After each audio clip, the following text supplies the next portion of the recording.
Amor, eu moro longe, longe, onde você nunca viu. Te levo na casa amarela, ela na beira do mar. Amor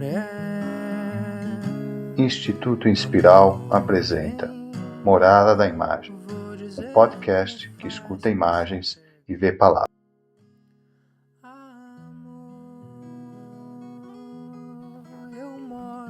Segundo episódio: a afetividade como encontro de imagens.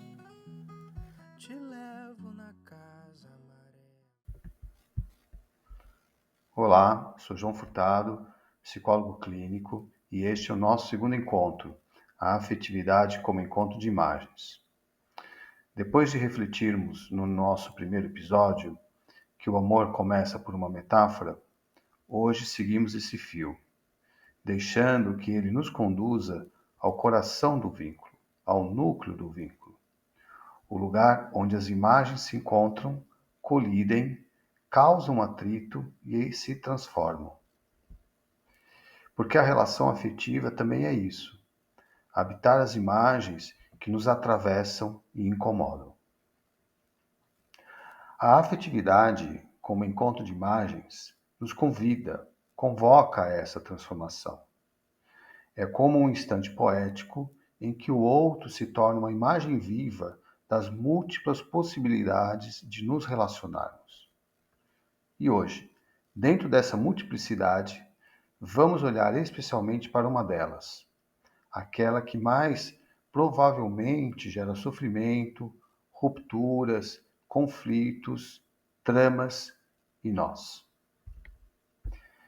Como ponto de partida, convido vocês a olharem para a metáfora da areia, que se transforma em pérola, presente na obra de Rubem Alves, chamada Ostras Felizes Não Fazem Pérolas, e nas reflexões do psicólogo James Hillman.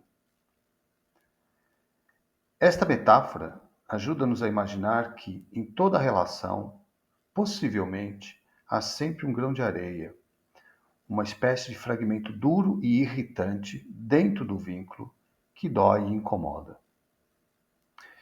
Essa metáfora nos ensina também que a areia, ao ser trabalhada e recoberta de poesia, dia após dia, pode vir a se transformar em pérola. Essa não é uma areia que deva ser eliminada, descartada, ou ainda medicada para sua dor. Ao contrário, é ela que nos põe em movimento, num trabalho silencioso e profundo de transformação. Ainda assim, em muitas relações, não aguentamos envolvê-la, digeri-la. Por isso ela é expelida, como forma de afastar o desconforto e silenciar o conflito. Mas, se formos capazes de tolerar a sua fricção, com paciência e cuidado, algo pode acontecer. Podemos compreender que, afinal, o atrito, essa areia relacional, não é o fim do afeto, mas a sua matéria-prima necessária, cuja possibilidade é a transformação da areia numa pérola de um vínculo afetivo sólido, complexo e precioso, que não tem nada a ver com a ilusão ingênua de uma felicidade lisa, sem conflitos, uma relação sem arestas. Talvez essa ilusão da felicidade lisa tenha sua razão de ser, porque habitar poeticamente os incômodos exige coragem. Coragem, porque esse é um movimento de intimidade que, longe de simplificar a vida, a complica, mas ao mesmo tempo a torna mais profunda. Mas por que o atrito, esse grão de areia, tantas vezes nasce do encontro entre as nossas imagens internas e as imagens do outro? Essa é uma pergunta fulcral dos nossos vínculos afetivos.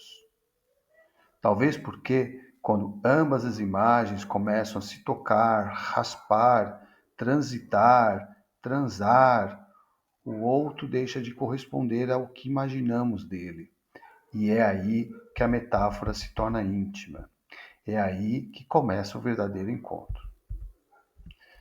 No entanto, há quem imagina que a solução para os atritos relacionais seja desmontar as imagens, nomeando-as de ilusões ou distorções. Nesse caso, é preciso enfrentá-las, analisá-las, retirar a sua potência, desqualificando-as, inclusive. Muitas técnicas psicoterapêuticas seguem este princípio, onde isso é apenas fantasia, diminuindo-a. Por isso, deve-se enfrentá-las, medicá-las, analisá-las e explorá-las. Não se deve ouvir essas imagens, mas concentrar-se no que é real. Mas fazer isso não seria uma outra forma de imagem, disfarçada agora de verdade absoluta? Habitar essa ilusão não é acreditar que o real é apenas o racional. Essa é uma imagem do outro e, assim mesmo, crua, desencantada, puramente racional, lógica ou objetiva. A proposta deste episódio, então, não é desmontar, negar ou corrigir a metáfora, mas sim habitá-la.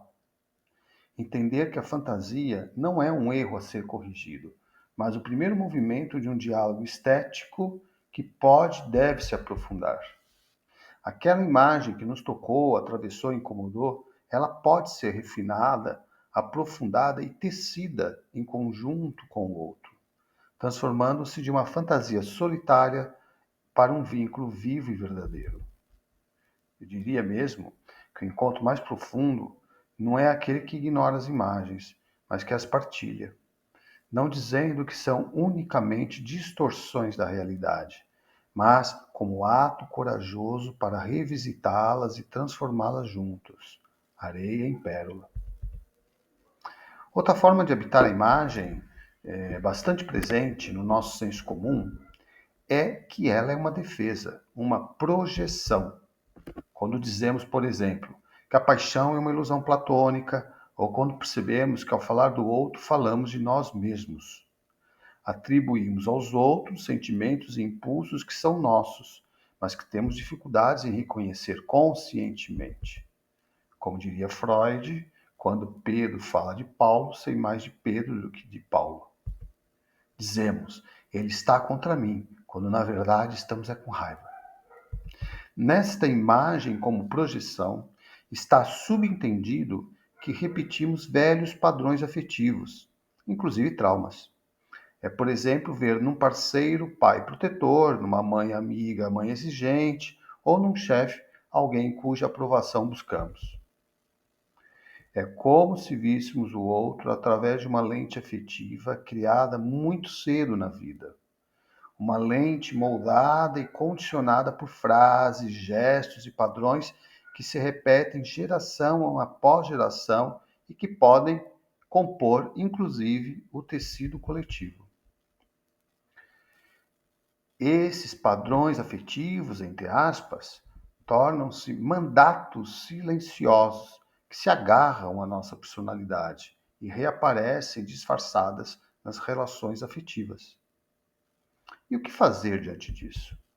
Analisar, corrigir cognitivamente, enfrentar com técnicas racionais ou ainda treinar competências de comunicação.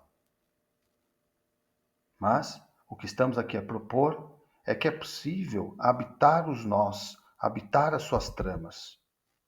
E isso não significa negar os gatilhos afetivos, esses núcleos afetivos carregados de imagens, mas reconhecê-los como portas para algo mais profundo. E é nesse sentido que Jung dizia: tudo que nos irrita nos outros, a tal areia, pode levar-nos a um melhor entendimento de nós mesmos. As imagens, então, tornam-se lugares de intimidade, moradas que nos abrem para a alteridade, o outro como ser radicalmente diferente de nós, seja ele um parceiro, um amigo ou mesmo uma parte desconhecida de nós mesmos. E é nesse habitat imaginal da alteridade que podem emergir os princípios de uma relação viva, baseada no diálogo, na igualdade e na criatividade. Esse é um princípio que se fundamenta no paradoxo da fraternidade, proposto por Gustavo Barcelos, onde a tarefa da relação afetiva não é unificar diferenças, mas diferenciar semelhanças. E talvez seja essa a verdadeira arte do encontro, transformar o atrito em diálogo, a ilusão em território e a areia em pérola. Voltemos então ao início da nossa conversa, a nossa primeira imagem, o grão de areia. Aquele pequeno atrito, que parecia apenas o começo de um conflito, revela-se agora como matéria-prima da transformação, cuja finalidade é ser pérola.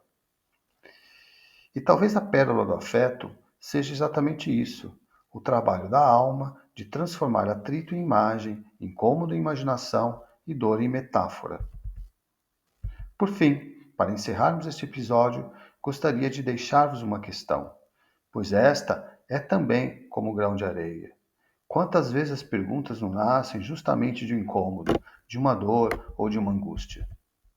Eu vos pergunto então, reduzir o afeto a um movimento de desmontagem das imagens, de correção de crenças ou de ajuste racional não seria matar a metáfora que lhe dá vida? Quando o afeto é reduzido à lógica da correção, algo se perde. As fantasias não pedem para ser desmontadas, mas compreendidas. Há imagens que não precisam ser corrigidas, mas aprofundadas e habitadas. A alma da metáfora não pede para ser corrigida. A afetividade, como encontro de imagens, é um convite de ramificação, de desdobramentos, de forma que as suas múltiplas faces se revelem, assim como suas múltiplas camadas de sentido. E este será o tema do nosso próximo encontro: a possibilidade da capilarização da imagem, onde uma imagem Eu leva a outra moro imagem. longe, longe, onde você nunca viu.